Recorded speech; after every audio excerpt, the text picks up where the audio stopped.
বিশেষ করে আমরা যারা নতুন পাখি পালক তার চেয়েও বিশেষ কারণ হচ্ছে যে আমরা যারা বাজরিগার পাখি পালন করি তারাই এই সমস্যার মধ্যে সব থেকে বেশি পড়ে যায়।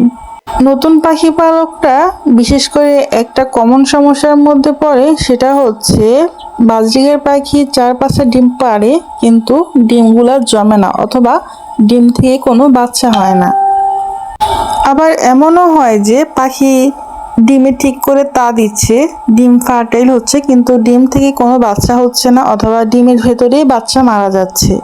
পাখি যদি মেল ফিমেল ঠিক থাকে এবং পাখি যদি ফুল অ্যাডাল্ট হয় তাহলে আমার 2টা পরামর্শ আপনাদের খুব কাজে আসবে।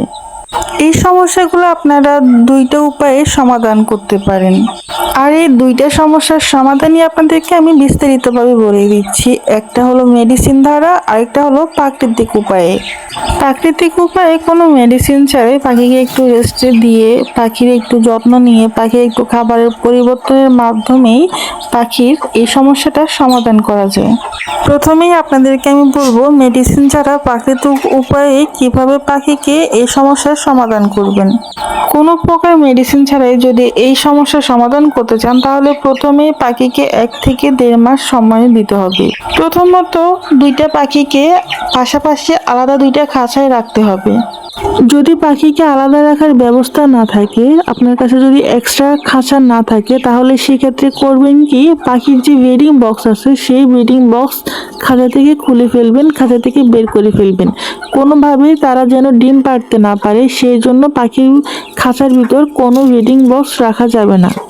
পাখির যে সিড মিক্সে আপনি শুধু নান অথবা ক্রাউন অথবা যদি চিনে দিয়ে থাকেন তাহলে এই সিড মিক্সের সাথে আলাদা এক্সট্রা কিছু সিড অ্যাড করতে হবে। সিড মিক্সের সাথে অবশ্যই কিছু ক্যানারি এবং মিলেট অ্যাড করতে হবে। সামান্য পরিমাণ গুঁড়ি তিল এবং সামান্য পরিমাণ সূর্যমুখী বীজ অ্যাড করতে হবে। এই ধরনের পাখিরা খুবই সেনসিটিভ হয়ে থাকে, তাই এদেরকে শুধুমাত্র চীনা খাইয়ে ভালো ব্রিডিং পাওয়া যাবে না অথবা ভালো ডিম বাচ্চা করা যাবে না। আমি যখন প্রথম পাখি পালন শুরু করি তখন পাখিকে চীনা, ক্রাউন, পোলাও ধান এসবই খাওয়াতাম। তো এইগুলা খাওয়াই কিন্তু আমি কোনো ভালো রেজাল্ট পাইনি। এগুলো থেকে এইসব খাবারে ভালো রেজাল্ট পাওয়া সম্ভব নয়। তাই পাখি থেকে ভালো ব্রিডিং রেজাল্ট পেতে হলে, পাখি সুস্থ সবল পাখি টিকাতে হলে অবশ্যই পাখির খাবারে বিভিন্ন আইটেম মিক্স করতে হবে।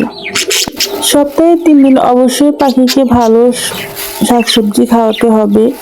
গাজর, ধনিয়া পাতা, পুদিনা পাতা, সজনে পাতা, বিভিন্ন ধরনের শাকসবজি অবশ্যই পাখিকে সপ্তাহে 3 দিন খাওয়াতে হবে। তার মধ্যে গম, ভুট্টা, ডিম এসব অবশ্যই পাখির খাবারের তালিকায় রাখতে হবে।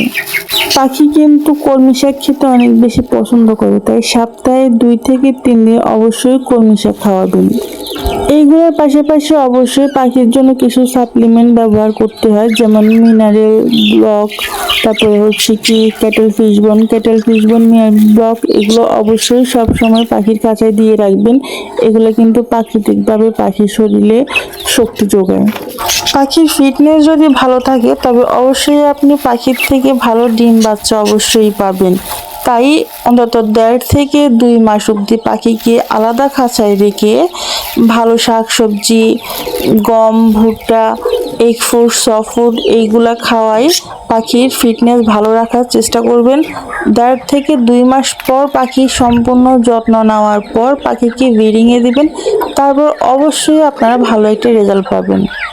এরপর দ্বিতীয় যে সমাধানটার কথা বলবো সেটা হচ্ছে মেডিসিনের মাধ্যমে কিভাবে এই সমস্যাটার সমাধান করতে পারেন।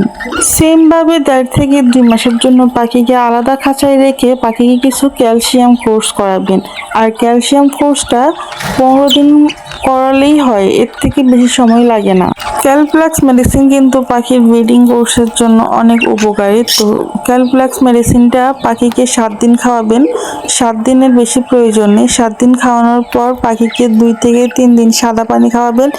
2 থেকে 3 দিন সাদা পানি খাওয়ানোর পর 4 থেকে 5 দিন পাখিকে ইসেল মেডিসিনটা খাওয়াবেন।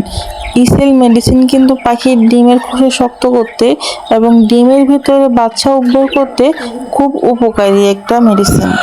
ইসেল কিন্তু ডিমের খোসা শক্ত করে, যেসব ডিমে বাচ্চা হয় না অথবা ডিম জমাট বাঁধে না, যেসব পাখির ডিম পারলে ওই ডিম থেকে বাচ্চা হয় না, এইসব সমস্যার সমাধানের জন্য কিন্তু ইসেল খুব ভালো কাজ করে। এই দুইটা মেডিসিনে কিন্তু পাখির ব্রিডিংয়ে ভালো উপকার আসে, তাই এই দুইটা মেডিসিন ইউজ করার চেষ্টা করবেন।